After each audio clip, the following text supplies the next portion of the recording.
আসসালামু আলাইকুম রাহমাতুল্লাহ। ক্ষমতা হাতে পাইলে সকলে শেখ হাসিনা হইতে চায়। তখন কত সাইবার একটা আইন হয়, একে অবমাননা করা যাবে না, এর সম্পর্কে কথা বলা যাবে না, সত্যটা বলা যাবে না, বস্তুনিষ্ঠ সাংবাদিকতা করতে হবে।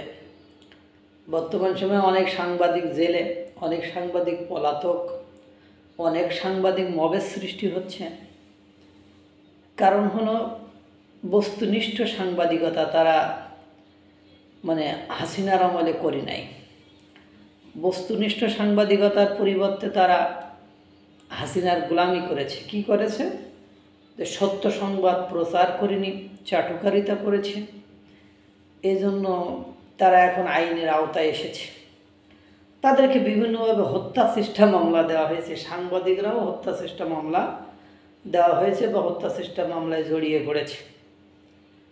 আমাদের সবার প্রিয় না অপ্রিয় আমি জানি না, আমার কাছে প্রিয় তো নয়, প্রেস সচিব শফিকুল আলম। তিনি সবাইকে খুব নলেজ দেন। ওই ইংরেজিতে একটা কথা আছে, Jack of all trade master of নান। সব জানতা কিন্তু কোনো বিষয়ের পণ্ডিত নন।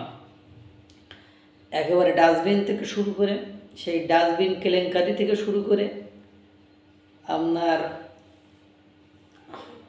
ভারতের নরেন্দ্র মোদী আর ডক্টর ইউনূসের বৈঠক থেকে শুরু করে, দুবাইয়ে গেছিলেন সেখানে, ইংল্যান্ডে গেছিলেন সেখানে, সর্বত্রই ওনার একটা হাস্যকর নজির উনি দাঁড় করিয়েছেন। এবং অথেন্টিক নিউজের জায়গায় অথেন্টিক ইনফরমেশনের স্থানে উনি অনেক গুরুত্বপূর্ণ ইনফরমেশন দিয়ে ফেলেন, আর কি আগাম বার্তা দিয়ে ফেলেন। যাই হোক, সবচেয়ে বড় হলো উনি আজকে বলেছেন যে বাংলাদেশের যারা ইউটিউবার আছে তারা গণমাধ্যম বা সংবাদ প্রচারের যে ইথিক্স আছে সেই ইথিক মানছেন না। ইউটিউবাররা স্বাধীনভাবে কাজ করে, এটা ইন্টারন্যাশনাল একটা সিস্টেমের ভেতরে পড়ে। এখন তারা ইথিক্স মানছে না, তাদের জন্য খুব দ্রুতই আপনি প্রেস সচিব শফিকুল আলম ইথিক্স নিয়ে আসতেছেন। যেমন বাংলাদেশের বর্তমান সময়ে যে গণমাধ্যমগুলো আছেন, পত্রিকা থেকে শুরু করে আপনার ইলেকট্রনিক মিডিয়া যেগুলো আছে, টিভি মিডিয়া যেগুলো আছে, সেগুলো সব উনি ইথিক্সের মধ্যেই ঢুকিয়েছেন এবং বস্তুনিষ্ঠ সাংবাদিকতা করাচ্ছেন। সেটা বাংলাদেশ সহ বিশ্বের সমস্ত লোক দেখছে। যেমন একই ফিল্ড থেকে একজন ইউটিউবার যে চিত্র কালেকশন করেন, করে যে সংবাদ প্রচার করেন, ওই জায়গাগুলো বাংলাদেশের মিডিয়া অন্য সংবাদ প্রচার করে ফেলেন বা অন্য ইনফরমেশন দিয়ে ফেলেন। এটাই বস্তুনিষ্ঠ সাংবাদিকতা, যার মাধ্যমে পুরো বিশ্বের মানুষ বাংলাদেশ সম্পর্কে যতটুকু হিতকর, কল্যাণকর, মঙ্গলকর জানতে পারছেন, তা শুধুমাত্র সামাজিক যোগাযোগ মাধ্যম ফেসবুক, ইউটিউব এদের মাধ্যমে জানতে পারছেন।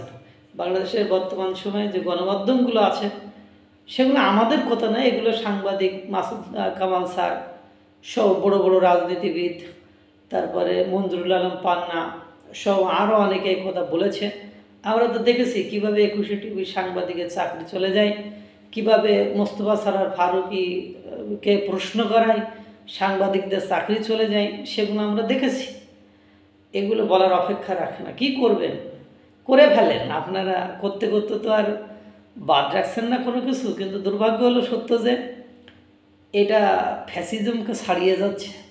অনেকে বলছে না, কিন্তু কথা দুর্ভাগ্য হলো সত্য যে ভবিষ্যৎ নিয়ে একটু ভাবুন।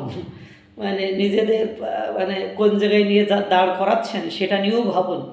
ইউটিউবারদের নিয়েও ভাবার এত কিছু নেই, কারণ অথেন্টিক নিউজ মানুষ দিবে, সেই প্ল্যাটফর্মই হলো ইউটিউব প্ল্যাটফর্ম।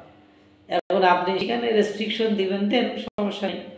কিন্তু দুর্ভাগ্য হলো সত্য যে মানুষের যেটা জানার আপনাদের সম্পর্কে সেটা ইতিমধ্যে জেনে গিয়েছে। আল্লাহ তাআলা সকলকে ভালো রাখুন, সুস্থ রাখুন। আসসালামু আলাইকুম ওয়া রাহমাতুল্লাহ।